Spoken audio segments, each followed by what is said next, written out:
All right, continuing on into chapter 10 with more of the drugs used in surgery. Still the same learning objectives, learning about these different drugs and how they are used. All right, so now we're kind of switching gears a little bit. We don't really think about blood as being a drug, but whenever we are administering it, it does fall under this category, and in surgery, replacing blood is common practice depending on how much is being lost either before the surgery if it's trauma or during the surgery. So again, it could be due to the disease process, but again, from the actual surgery or trauma before the surgery. But again, there are different diseases that could be occurring as well. So some of the options for blood replacement is autologous blood, also homologous blood, and then non-blood replacements like colloid plasma expanders that aren't actually giving blood, but it helps increase the amount or the volume of blood. So we'll talk about each of these. So first of all, autologous blood. So this is taken from or reinfused to the same person. So again, auto meaning self. So it's either kind of coming out and then it's going right back in, or it could have been taken before, like going to donate blood, but you're donating it to yourself. So this is preferred when possible over donated blood. Obviously, there's no issue of incompatibility or getting a new disease because it's coming from you. However, it can be used if somebody has a fever or infection. Also, if they're using hemostatic agents, so like some blood thinners or something like that, and on antibiotics, any type of cancer cell detection, or exposed to amniotic fluid or GI contents. So it's just not always realistic. Like if you know you're going into surgery that's going to need blood, that's one thing. But if you're in a trauma, you don't have your blood stored for that to be used. So it can be taken, again, either pre-op, intra, or even post-op. Now, more than likely, we're going to be talking about donated blood products. So we have homologous, so this would be a similar species, including human to human. There's also allogenic, which is different but of the same kind. So this is more rare, but again, a similar species or a similar animal. And then also sometimes it's not the whole blood that's actually but it's a blood product. So again, we have the whole blood, but sometimes it's just red cells that are needed, or platelets might be needed, or the plasma. So again, that all kind of falls under this, blood product. So it's not always whole blood that we're talking about here. So again, sometimes these are coming from different sources other than humans. In anytime these are used, if it's not coming from the same person, it does need to be pre-screened to prevent that disease transmission, of course. So just while we're talking about it, a little bit about blood types, which you're probably familiar with, but there are 4 blood types: A, B, AB, and O, and then also they're indicated as whether an RH factor, which is another protein, is present or absent, which is plus for present and negative for absent. O negative is referred to as a universal donor. AB positive is a universal recipient. So again, just a little refresher about blood types. These letters, so whether it's A or B, these are referring to different proteins that are found on the red blood cells. So if somebody is has an A blood type, it means that they produce a protein on their cells that's just designated as A. It really doesn't have anything to do with its function. It's just what they use to identify it. So they have a specific looking protein that is referred to as A. Individuals that have B have a slightly different protein, so kind of a protein on the outside of the cell, but it looks different than A. So it gets a new letter, which in this case is B. And then some individuals actually produce both of them, which is then referred to as A and B. So they have on the outside of their cells a protein, the A protein, and they have the B protein. And then O is for those who don't have anything. So kind of thinking about it as a 0. If we're doing letters, O is the best number or best letter. So these don't have any of those. And so whenever we're giving blood, We can't give somebody who is has an A blood type, if we give them B blood, their body is going to see that as foreign and completely start attacking that blood. And if somebody is O, they can't get anything but O. So O negative being the universal donor, because those cells don't have anything on it. So there's nothing for the immune system to recognize. They don't have A proteins, they don't have B proteins, and they don't have that Rh factor protein. So they're essentially just they're not a naked cell. There are lots of other things on the cell, but these proteins that we're worried about creating an allergic reaction or an immune response are all negative. So that's why anybody can receive O negative blood. Now, AB positive is referred to as a universal recipient because they can receive anything, because if you give them O, there's nothing there to detect, but they make the A protein. So if you give them A blood, that doesn't look forward. If you just give them B blood, they make that protein, so it's not foreign. And if they're making the Rh factor, again, it's present there too. So O negative being the universal donor, AB positive the recipient. So again, those allergic reactions are what's referred to as a hemolytic because it lyses the blood cells. Transfusion can occur if it's not matched properly. And so some things to watch for if this happens is the reddening of skin. So it's going to look like an allergic reaction kind of. Fever, dizziness, hematura, which is a possibility that can happen. So again, typing and cross-matching is always performed to reduce that risk. So they're screened for disease, but they're also going to be matched accordingly. Now the colloid plasma expanders, again, this isn't actually a blood product. Instead, it is something given. It's a particle that's given that doesn't dissolve, so it's insoluble whenever it's in solution, and it creates what's called a hypertonic solution, meaning there's a lot of solute outside of the cells. And what that does, if you remember your osmosis and diffusion, if there's a lot of molecules outside of the cell, water is going to come out of those cells or come out of cells to kind of try to dilute it.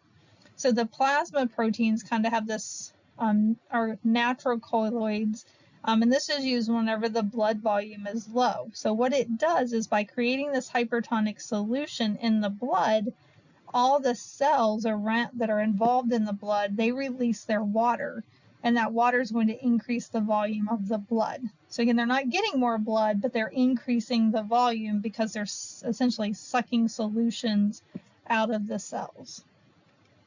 So this maintains what's called colloid osmotic pressure. And so some examples of these are albumin, dextrin, starch, and gelatin. So again, they're not blood products. They're given to increase blood volume. All right, now staying kind of with the blood and the heart for a little bit. So cardiovascular agents, so these are things that are going to affect the heart and the blood vessels. So they can change the speed of conductions that are going through the heart that cause the heart to beat. So there's electrical impulses from the brain that trigger the heart to beat. So we have a few different types of effects that can occur. So we have dromotropic effects that are referred to as those impulse conductions. Other things can actually increase or decrease the heart rate, and those are called chronotropic effects. And we can also increase or decrease the force of contraction, and those are called inotropic effects. And then we can also increase or decrease blood pressure, and we don't have an effect name for that.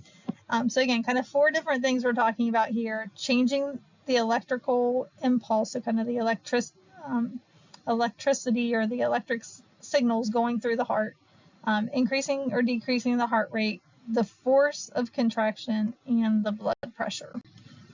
So antidysrhythmics, this is a dysrhythmia is whenever there's an abnormal heart rhythm. So like that normal love-dub sound is not as it should be. And there are four main classes of these that can help treat these dysrhythmias.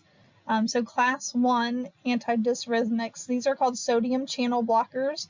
So if you remember a little bit of your how your brain works, so sodium comes in to cause neurons to depolarize that cause them to release neurotransmitters. So by blocking that sodium channel, you're blocking the electrical signal coming into the heart. So it's going to slow the heart rate. So there are then subclasses of those. Class 2 are called beta blockers, and these are going to block that sympathetic system. So remember, our sympathetic system is the fight or flight. So that's increasing our heart rate to give us more oxygen as we're running away from the bear kind of thing. So a beta blocker would inhibit that. So that's also going to slow things down. And this is also used to treat hypertension, so that high blood pressure. Class 3 are the potassium channel blockers. So again, back to that electrical signaling and like action potential. Sodium rushes in, and then eventually sodium channels are going to open, and potassium opens, and that's going to let the potassium go out of the cell. It kind of puts everything back to normal. So a potassium channel blocker also is going to prevent the cell from going back to normal, which is going to slow its conductivity and slow the impulses. And then finally, our class 4 are calcium channel blockers. So this is going to reduce the force. So calcium is what comes in to trigger a muscle contraction. So if we don't have a lot of calcium, even if it contracts, it's not going to be very forceful. We also have coronary dilators. So dilating just means it's getting bigger. Coronary, those are the arteries around the heart. So this helps to relieve chest pain related to angina.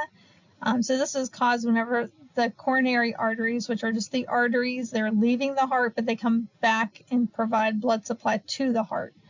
So whenever we get plaques or vasospasms of those, it causes a pain called an angina. So these dilators just relax those to allow more blood flow and to help with that chest pain.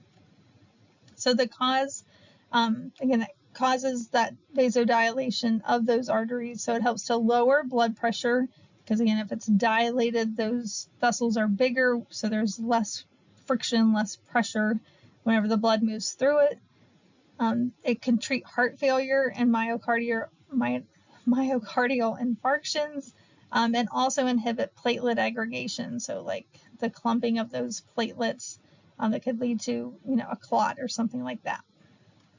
The ones that are typically used for this are the nitrates for large arteries, but so are like our nitroglycerin. So lots of individuals who have had or are prone to heart attacks carry nitroglycerin with them. And whenever they feel like they may be starting to have a heart attack, they can take one of these. Again, it dilates all of those arteries in the heart to help prevent that from happening. And then there are also some non-nitrates for the smaller arteries, which is depriminol and pipervine.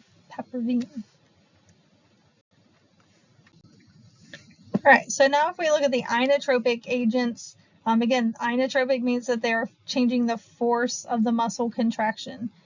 So positive impact, so if we say that we're having a positive impact, doesn't always mean that it's something good. It's just what they use to give the terminology. But a positive impact means it's increasing the force of contraction, which is digitoxin and digoxin.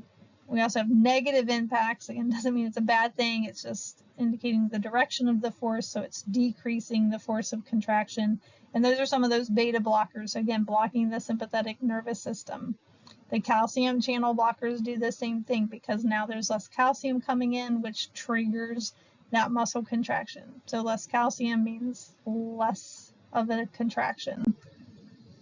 Vasopressors and peripheral vasodilators. So we have the coronary, just the arteries around the heart. But if we look more systemic, so vasopressors constrict the blood vessels. So if we're pressing, we're creating more pressure. So instead of dilating it, we're constricting them. That's going to increase the blood pressure. It's harder for the blood to flow through there. And so metrominol and phenylephrine are two examples of those. Vasodilators are going to have the opposite effect. They're going to relax those blood vessel muscles to decrease the blood pressure. So just like our coronary dilators, but now we're talking about all the other blood vessels, not just those around the heart.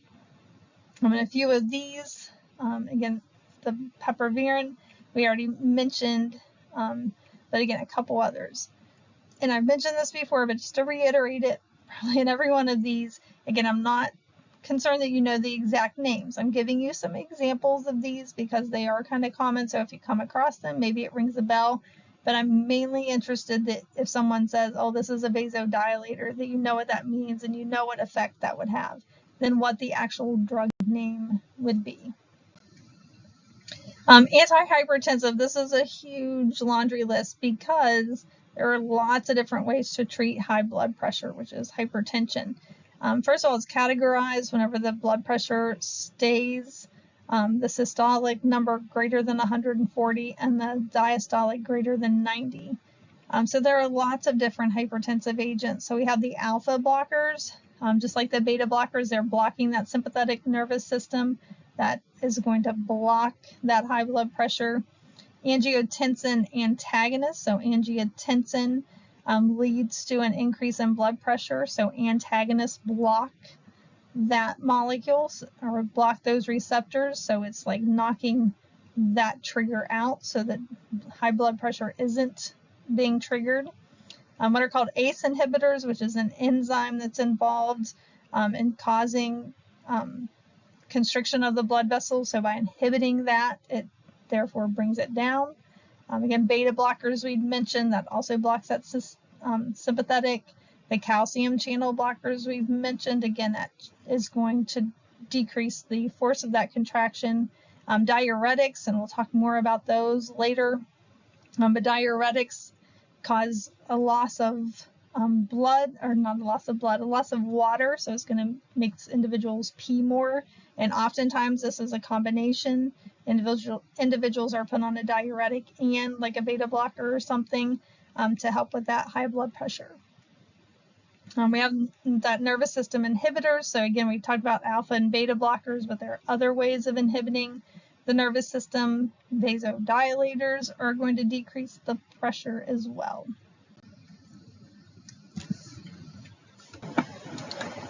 Moving away from the heart now to the brain, so we have our CNS stimulants. So these are going to speed up the physiological processes and increase mental alertness. So some examples would be the amphetamines, so like methamphetamines, epinephrine, things like that that are stimulating the central nervous system, so they're amping it up. Analeptics, emetics, which are inducing vomiting. So if we look at our amphetamines to get started with, so our amphetamines are part of the narcotic group, so they are controlled substances, high potential for abuse. They are psychotropic drugs, which means that they are increasing wakefulness, concentration, and motivation. We also have anorexiants like bensphatamine and phentermine.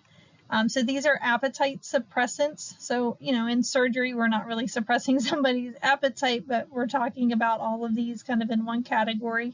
So we'll bring in the other effects outside of surgery as well. So these are mainly used to treat ADHD. So like Ritalin, for example, would be used here. So again, not as many of these. This isn't really something we would be doing while somebody's in surgery, but just still mentioning this category as well. The analeptics, these are going to stimulate the respiratory center, which is important. So they also, though, as an aside, increase that wakefulness and can increase blood pressure. So if somebody is crashing, for example, during surgery, or there's an overdose, these are important to help kind of stimulate those processes. So again, used after opiates, if there was some type of overdose or respiratory depression especially, and that can unfortunately occur during surgery. So again, even not a mistake, but if somebody reacts to opiates in a different way, again, if they have liver issues that maybe weren't known or different things like that, so it can induce those from an induced coma or narcotic overdoses. So those would be reasons, again, trying to bring somebody out of a coma, or again, those overdoses.